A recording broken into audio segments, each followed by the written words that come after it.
What's going on, YouTube? Welcome to another Tuesday video. I hope you guys are all doing great today. Before we start, let me just say I hope that you guys are not, waiting around. I hope that you guys are getting what you need to done.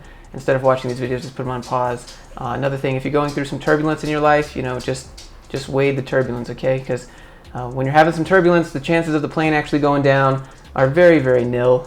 Nothing usually happens, but if you were to get up and shout about it and worry about it, you're not going to be able to help the pilot keep the plane up anyway. So might as well just wade through the turbulence. If you're going through some stuff in life, just keep going. Try not to have any harsh reactions. I was listening to a book earlier just trying to get that out because it really resonated with me. Anyways, Joshua Robbins is signing off, and now we're going to jump into this video content. The point of these videos is where I try to find a job online, Stack Overflow, Indeed, or any number of places where dev jobs are posted. And it doesn't specifically even have to be a dev job, but the point of these videos is to try and figure out a way that we can get an edge on the job. Like, how could we get our resumes and cover letters to the top of the stack? Like, what could we do to tilt our value to make us increase our chances of getting that job? And I've been making a video like this for every week, so I just like to show you guys how I would apply to these jobs, the things I would do to research and kind of get that edge. That's the whole point of these videos. Before we start, if you want to cover letter and resume, you're interested, I have mine. They got me interviews at Google. They've gotten a lot of people interviews. In fact, they've got someone a job offer recently. You can go read the review. One other thing I'd like to say is thank you to the patrons that we have. We have Kyle, DJ Richie, Daniel, Margarita, Matilda, Drew, Dave, Vlaslo, Jeremy, Aubrey, Evan. I appreciate all you guys for supporting the channel. If you've ever wanted to support someone's cause on the internet to help you get jobs, maybe consider me next time. We have a Discord. Link for that's in the description. Got a lot of great people there. Got a channel for just about anything you could want. A lot of people willing to help. Always just trying to grow. If you like this video, hit that thumbs up. If you don't, you know what to do. Click that subscribe button. Leave me a comment down below or just shoot me an email. That's it. Enjoy the video. Let's jump in. Go to stackoverflow.com. We got jobs. Maybe let's look for a remote job because those are pretty competitive. Let's see what we can do to try and find an edge on a remote job. So over here on the left, there's jobs. I'm going to click that. I'm going to come over here. Oh, they've added the option. So I'm just going to click remote. That seems to be pretty popular. I'm going to sort by newest. Customer champion. Okay, so let's just go ahead and look at this. I want to talk about this for a second. I think a lot of people dismiss customer jobs. Let's just look to see what you actually have to do. Requirements. 2-year degree, greater, preferred. You can just disregard this. This written and verbal skills, excellent phone manners, Kanban board experience. Experience with X unit or testing solutions is preferred. So this is a lot more technical than like answer the phone. Hello, this is Apple support. These customer jobs that are listed on Stack Overflow are a lot more technical. A lot of times you're team viewing into their computer and you're helping them solve bugs, like actual bugs in their code. Thank you for calling. Please hold while I sort out your problem. Like, that's not what it is.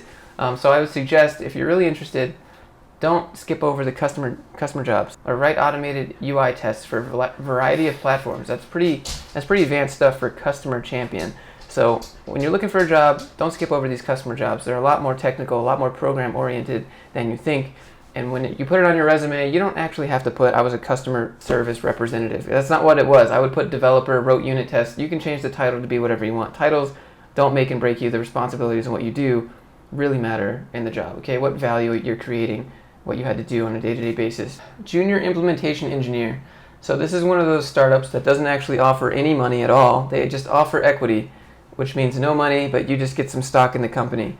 I'm not quite sure how people manage to do this unless they're doing it as a side job or they literally have no bills and live with their parents or a friend and just have no need income, which seems very rare. And the fact that they have enough money to post this on Stack Overflow, because if you don't know, posting a job on Stack Overflow is like $6,000, means that they do probably have money, but you're not going to get any of it. Remote Ruby on Rails developer. It's full-time, mid-level, not bad. Company size 200 to 500. This could mean a number of things. You might be a number, you might not be a number. They might have multiple dev teams, they might not. Dealer, Inspire, it might have something to do with car dealerships. It might be counting those people at car dealerships. We're looking to add one talented software engineer. Assist with debugging, development, bug fixes, day-to-day maintenance, execute complex designs. All right, so let's look at the actual requirements here. I mean, this looks like pretty generic. This looks like this was written by someone in HR. None of these actually have exactly what you'd be working on. Are you going to be working on a new project that they're about to roll out or anything like that? You can't really tell. This looks like the most generic software responsibility list of bullet points I've ever seen in my life. Skills required, 3+ years. You can ignore that. 1+ years experience with front-end technologies such as React, Redux, Webpack. Ruby on Rails developer. and they still want you to know React, Redux, and Webpack. This must mean because they use the Rails part as the API for their application, and they use the gem for React and Redux on the front. The ability to write efficient queries and benchmark profile them. Okay, so if you wanted to get practice for this, you could go to SQL Bolt. I made a video on that. You could go to SQL Bolt and start practicing your queries on there. Experience with testing frameworks. If they're using Ruby on Rails, I imagine they're going to be either using validations that come with Ruby, or they're going to be using RSpec. Those are the two popular ones for Ruby. Strong attention to design detail, knowing when things are off, even by a couple pixels, and knowing why that impacts the experience negatively. They want you to be able to take mockups. They're going to give you a PSD. They want you to take that PSD, Photoshop design file is what that is. You're going to need to be able to take these files and convert them pixel for pixel to the whatever page they want you to design. They don't want any sloppy work down here. Highly desired. Experience working remotely. So you can look at this two ways. You could look at it, I don't have any experience working remotely, oh no, I can't apply to this job. Or you could figure out a way to show how you are so self-driven, it doesn't matter if you have experience working remotely, because when you're not at your main job, you're working on things when you don't have to work. No one's gonna be walking by you, there's not gonna be any peer pressure, you're gonna have full autonomy to do whatever you want. So if you wanna pull up the hub and pull out some lotion all day, then you can do that, but you have to be able to work when no one's telling you to do work. At the end of Friday, what are you doing? Are you going home, kicking your feet up on the couch, grabbing a beer, ordering some pizza, and just vegging out for the rest of the weekend? Or are you coming home, saying hello to the family, the dogs, the cats, whoever, and then you do that for a couple hours, and then you put your nose to the grindstone and you get back to work? If you have a history of doing that rather than just coming home and vegging out, then remote work is going to be good for you. So since they're placing such a high amount of value on UI and UX, what I would do to take that to the next level is I would learn accessibility. Even if you're not a front-end developer, even if you don't like styling, well, you probably shouldn't apply to this job if you don't like styling, but even if you don't know it, pause and go learn that, because in the front-end development world where it's already really, really, really competitive, what's your edge, right? If you know accessibility, now suddenly you can make websites for governments. Now suddenly you can make websites that are usable by more than just people that can, read and hear, they have sight, they have vision, and they can hear. You can make websites for everyone, right? You can get screen readers, you can get tab indexing, you can get all the different ARIA elements. If you know those, you can take that to the next level, and that can be a little pivoting point. Be like, oh, well, have you guys considered accessibility yet? If you were to say that in the interview, have you guys considered accessibility? And if they think about that, and they're like, well, no, actually, but we could move towards that. And then you're like, oh, great, because I have experience with accessibility, and I'm very passionate about making websites accessible for whatever reason, right? Join our team. Okay, so they got the video. Let's take a look at this video here. The developers will get together in the morning, and we'll have a quick video chat about what we're working on for the day, any problems we're having, questions, shoot the for a little while. And can I say that? Oh, so edgy. More of our newer stuff is actually being developed with Node.js. Allows more asynchronous processing. We're using Docker, we're using Angular. The other product that we have is Fuel. Fuel is a fun project for me because there's multiple interactions for Facebook being Salesforce, so there's all kinds of integrations. Another product we have is Online Shopper. So there's all kinds of Why does he look so cringe about it? developers have been doing it for 30 years. He looks like he's slowly dying inside. 5 years old, and within a couple of months things can change enough to where you're a lead developer, or you're running a new product, or you're architecting something new. This guy right here with the beard and the gentleman's cut. This is every single developer that I talk about when I talk about stereotypical developers. I bet this dude goes home and homebrews and has a carryover pouch. I bet you he's got Timberlands on. Alright, so besides me just being a jerk and making fun of the video, the guy said that if you apply and you're a junior developer and you really prove yourself, then you could be a senior developer within a few months. Let's look at them on Glassdoor here. 22% recommend to a friend, 3.4, 83% approve of CEO. Interview questions, do you like soccer or American football? If you're in a line at CVS and a person with more than 10 articles is in the express line, do you say anything about it? Okay, so it seems like they're very interested in behavioral oriented type questions here, which means that you have the opportunity for your personality to shine through, is what this company really looks like. You know how I'm always talking about in my resume reviews that you have a little interest section, and if the company seems like they vibe with that, I would leave that in. This is one of those companies where if I had the interest section on my resume, I would definitely leave that in, because you can tell by this guy's interview questions that they seem pretty chill and they're more interested in a cultural fit up front. Front-end developer, 48,250 a year average. That's actually really low, especially if you have any experience. Starting fresh out the door, I think that you need like at least 50. I mean, that's what I got. Fresh out the door, PHP job, I made 50,000. 48,000 average after 4 people, that's not very good. They're not paying front-end very well. I mean, it depends on how much you want a job, and depends on if you value working with people that are chill, if you like the company. Like, you know, money's not everything to people. Sometimes people are willing to take less money for more time or a chiller workplace or more passionate about what they're working on. And I put that in some of my cover letters. Like, it's not about the money, it's about working with people that I enjoy, working on projects that I enjoy.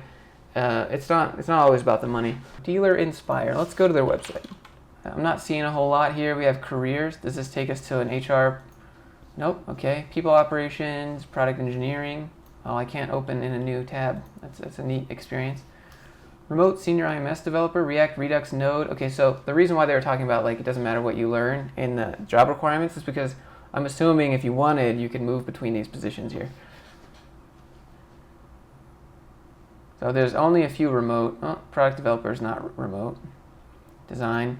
Junior graphic web design. Okay, so this company does have a lot of positions available. So, you know, if anything, I'd just go ahead and apply. I'm sure if you didn't fit one of these, you would fit one of these. Project management, you know, why not apply to, I don't know. A lot of this stuff looks pretty good.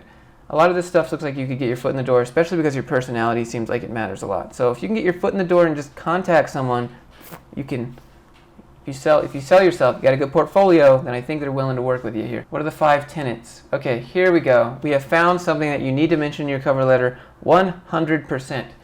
We have the 5 tenets. So let's go ahead and watch and see what they're about. 100% what makes the team special is the culture and the people here.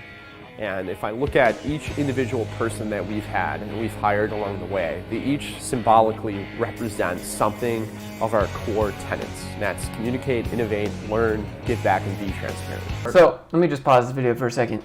If you really wanted to, you could come in here and you could look at what these people are using. You can look on their screens, like pause the video frame by frame, and you can look at what they're doing. Like I saw back here, this lady was using Slack. You can see Slack on her screen. They don't mention anything about that in the job posting. So you know they use Slack for communication. Like if you go through this and dissect this and you mention something about like some detail in here that you saw, 100% you're gonna get your foot in the door. So the 5 tenets, right? Communicate, innovate, learn, be transparent, and then give back. He gave me about 10 different items. I narrowed them down to really what the core tenets are today, gave them to our very smart, creative people, wordsmith them up a little bit, and that's how we came up with those. I don't know if I like that popping up to be full screen. I don't think that needs to happen. I would maybe mention that. Work from home Fridays. That's pretty chill, right? Dominate the workday from home, then roll into the weekend. Less commuting, more getting done. So that's pretty cool. I've seen some companies do work from home Wednesdays, which I think is kind of like take a break in the middle of the week to reset for the rest of the week. But I think knowing on Thursday it's kind of like Friday for everyone, it just kind of eases everyone's tensions and like, oh, Friday I don't have to worry about it. I can take my kids, blah, blah, blah, right? Work from home Fridays is actually pretty chill. I like this a lot. So you could maybe look at this video, you could inspect this and see where this video is coming from. All right, we found one. Is it this one? All right, we found the video. Here we go. Here's the MP4. We could go and we could pause this video. Take the inspector off.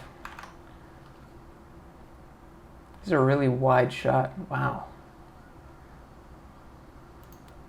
Okay. You can see their core tenants. Kind of looks pretty chill. They had bicycle rentals. This is supposed to represent like a bar. I mean, this is cool, right? It promotes like a lot of like people working together and stuff, but at the same time, I feel like there's kind of a lack of privacy here. Those people working in the background might be singing, they might be loud.